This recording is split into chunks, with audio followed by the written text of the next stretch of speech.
when I did my research on this topic, I came to the conclusion, which may startle you folks here, that the Federal Reserve System does not need to be audited. It needs to be abolished.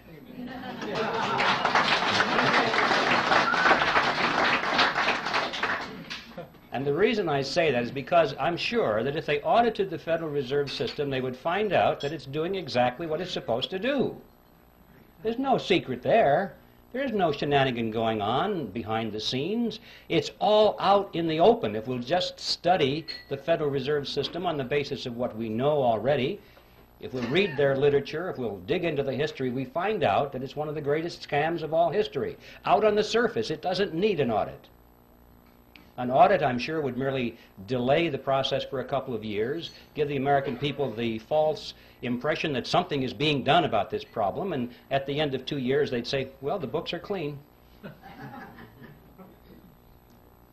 I came to the conclusion that the Federal Reserve needed to be abolished for 7 reasons, actually, and I'd like to read them for you now. I've stated them in rather concise terms. Hopefully they'll have some shock value, so you can remember them. And here they are. First of all, it is incapable of accomplishing its stated objectives. 2, it is a cartel operating against the public interest. 3, it is the supreme instrument of usury. 4, it generates our most unfair tax. 5, it encourages war.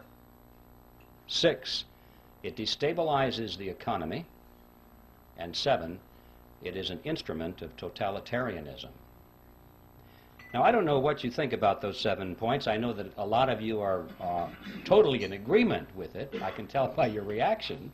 I trust that there are some skeptics here tonight. I hope there are. Otherwise, I feel like the minister talking to the choir. Usually there are skeptics in my audience, and frankly, those are the ones I'm most interested in talking to. And for the skeptics, I'm sure that you're thinking, those sound like pretty far-out statements. How could you ever demonstrate them to be true?